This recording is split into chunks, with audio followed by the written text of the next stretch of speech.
Yeah, so if you were, when you were still copying it over and registering it, you should be able to get to that point. Yeah, so call that number if you end up having some problems from there. Okay. Today, because I'm not sure I can even help you at that point. It sounds like you got registered with Pearson in general as a user. Is that correct? Yeah, I have a password. Okay, yeah, then we should be good there. Yeah. All right, so here's kind of the dashboard. These little dudes here with a line through them is something you can only see. The students wouldn't see that. Okay. So everything else here is what if the students pulled up here, that's what they would see. And so when I get into a course initially, I go down to the instructor tools, and then this is all of the instructor area, as you can see by our little icon. And the assignment manager shows all of the assignments that are going to be due for the class, and these should all be preloaded into your system. And so the first order of business, at least once you get comfortable with the system, is to set the due dates. So if you go into this change dates and assignment status, it'll bring you to this calendar, and some of these you can, click the boxes and apply multiple dates. So I usually put the same start date and allow it open for the whole semester. In the past, I used to change the start date so that the students wouldn't see the future material later, but as an economist, I decided to give them full information. So I didn't think that really mattered. Not to mention it made my life a little bit easier because I didn't have to change all those little dates there. So then each of the weeks is broken into what I call these modules. So module 2 for the online class is really week 2 and week 3. Okay. And so then just start pulling up the little calendar. Let me just jump down to module 2. So each week, once you get past week 1, each week really has homework and test, all the way down. And so just go in and hit the little calendar button and pick Sunday of that week. And then so each one just matches up with each week, and you just finish out the 8 weeks all the way down to the bottom. Okay. And then hit save and assign, and then you're done. So all assignments are due on Sunday then? Yes. Yep. Okay. And go ahead. I was reading something that sounded like on Monday I had class and something was due on Wednesday. That's correct. So that is our normal format for the discussion questions. So even in the other classes that you've taught before, that's our general format for online. So this is outside of the Blackboard discussion questions. Okay. All of the grades now are set up to be synchronized. So what's nice about this is that it's going to populate your gradebook automatically with their scores as you move through it. But the discussion board grading will still be on you just like it was before in your other classes. So initial posts are due on Wednesday, and then the replies due by Sunday.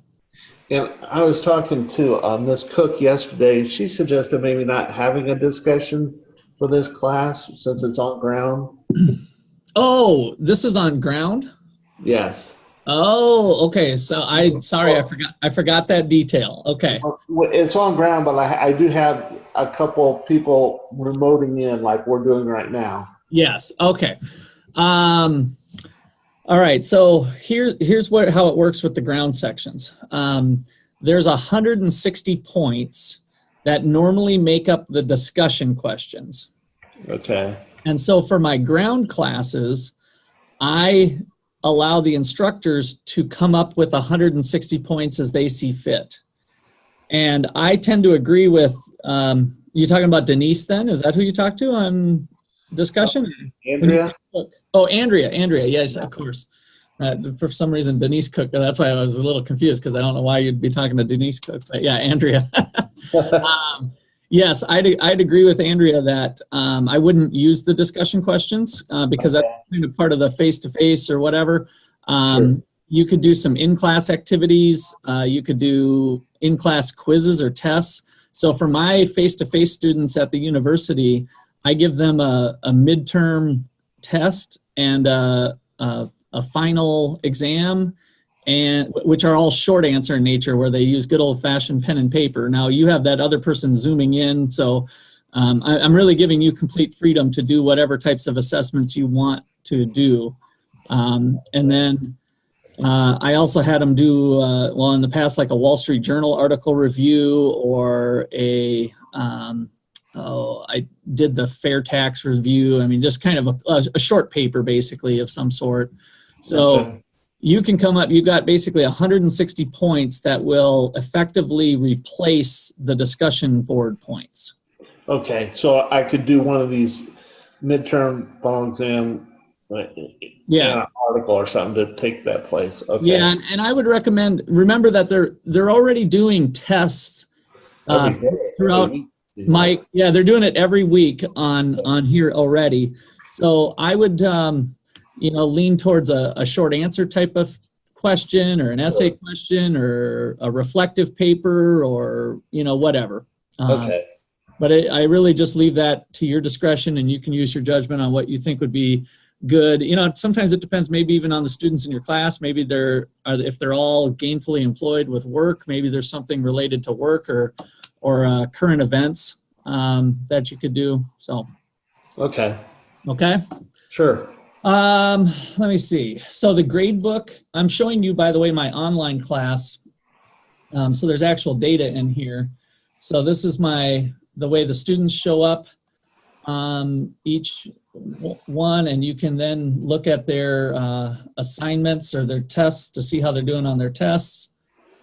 And so there's their test scores, average test scores. I usually find this. One thing that I allow to do that should be in the syllabus is that the students can get up to 3 attempts on the test. Mm-hmm. But the way it's designed is that they have to do the study plan if they do additional attempts. So if you read through the syllabus, I've got that in there. I saw that, and I was going to ask you about what you meant by the study guide. Okay, yeah, so I'll show it to you now. If you go to, let's see, let me do this button. Actually, let me start at the top and kind of give you, this is the student tabs here. So this is exactly what the students would be looking at. So they have their due dates coming up on this dashboard. Then if you hit the economics e-text, that will bring you to the complete e-text online. And I was able to get to that, yeah. Okay, so that'll give you the full chapter links. And then I also have the chapters that are just specific for micro. You're teaching micro, right? I believe so, yeah. Yeah, I think you're teaching micro. This is a macro class. We actually use the same book for micro and macro. So Okay. one of the benefits to the students is when they only have to pay for it once. So if they take micro first, then they'll actually get macro for free next term. They won't have to pay for the materials, because it's actually the full text of macro and micro all the way chapters 1 through 31. So I have, depending on if you're teaching macro or micro, some of the chapters are hidden from the students, only the relevant chapters here. Okay. And will that already be set up for me? Yes, that's all set up. Yeah, right now I'm just showing you things the way it'll appear to the students. So the ones that you had that little heart and a sign through, that means that those weren't chapters they needed to. That's correct. That's hidden. Okay. That's instructor only. So I can see it, but the students can't see it. Okay. Yep. And you're going to have that same instructor view when you get into it. Okay. So this is some content that I developed probably 10 years ago now, at least. And in the discussion board questions for online classes, I asked some questions regarding these. So you can maybe look at these yourself and see if you think you want to use them in class or not. Okay. What I've done here is, and all of the text is pretty self-explanatory, especially for you. This is kind of the building blocks of the economy, in my opinion. So we have Tom on the island choosing between coconuts and fish, the development of the production possibilities frontier, and then ultimately how trade makes both parties better off. Okay. And so you can walk through that example and see if you want to maybe use that as some material for class, and then the students will have access to it as well. And then this is, this next section gets into unlimited wants and limited resources, kind of the basic economic question, how wealth is built over time through savings and investment and consumption. This is a little on public choice theory with votes and campaigns, kind of the market for politics, where we've got households and businesses here exchanging for things at the White House. This one's actually a little out of place. I think they made a mistake, honestly, when they did this for some reason, but this one should be at the end. It's actually figure 2.11. So I would go, if you happen to use this stuff, I would go straight from 2.1, and this one's out of place too, to 2.2. And so this analyzes stocks and flows and of variables, how investment in the stock of capital, land, labor, capital, entrepreneurship being the basic resources of society. Sure. And our goal is to try to make people as happy as possible.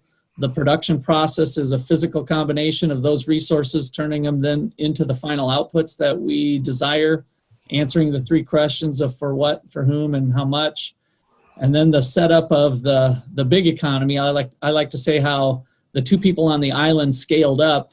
Comparative advantage reveals itself by people wanting to join forces here and forming a firm to use their comparative advantages for the company. And households is over here trying to maximize their utility.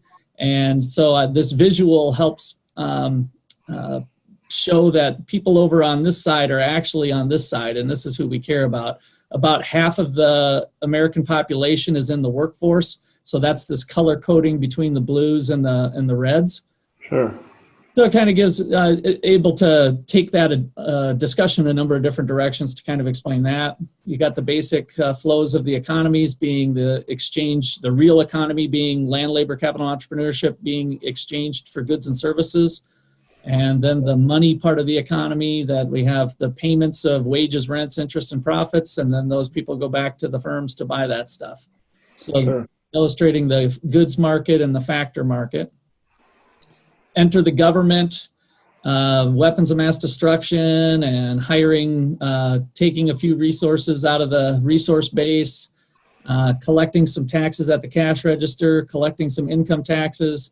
And then my favorite one for discussion purposes anyway is Robin Hood theory of transfers. Take from the rich, give to the poor, take from the employed, give to the unemployed, take from the young, give it to the old. So all of those sorts of things are kind of explained in this little graph. Okay.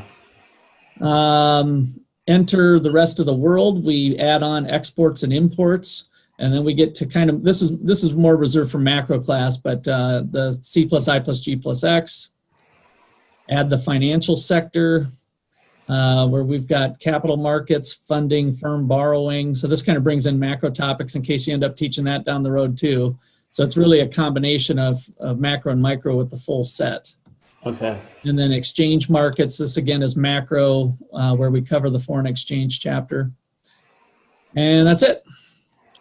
Okay. So anyway, you can kind of pick your way through and see if there's anything you want to use in class there. And then the students will automatically have access to that, so that if you have people joining you via Zoom, they'll already have those materials built into MyEconLab. Okay, great. So then students have access to this panel. This is the homework and tests. Okay. And they have unlimited attempts up to the due date. So it says 0 of infinity. And then for the test, they've got 3 attempts. And so in order to take, so the first attempt they get to take just right out of the gate if they want. But if they want to try to improve their score, which, by the way, my anecdotal research of this shows that people tend to gain at least 10% of their score when they take it a second time. But to take it a second time, they'll have to do the study plan. And the study plan is a kind of artificial intelligence that MyEconLab has put into the program, where it kind of learns what you're good at and what you're not good at. And so if you had actually done okay on certain sections of the test, then you wouldn't have to study up those areas. Okay. And so So how you earn, so you have to earn these mastery points. So it says you've earned 0 of 6 mastery points for that particular section. And so then you can go in and you take these quizzes to earn the mastery point. And you have to score at least 80% on this little quiz. And all this really does is it preps them for taking the test again. Okay. And they can do the study plan before they take the first attempt also. So then they just work through problems. The nice thing too is that they can, there's quick links to the e-text. And so if as they're working on their homework or some other things, they can pull up the e-text and it'll go straight to the part in the book that discusses that topic. Wow. Yeah. So it's really a powerful learning tool. It's much more than just, kind of taking a static thing. Yeah. Then they submit the test. If they didn't pass the quiz, which I didn't, I was just, taking guesses here. Sure. Then they go back to the study plan, and you see how the quiz is grayed out? Yeah. Before they can take it again to try to earn the mastery point, they have to do some practice.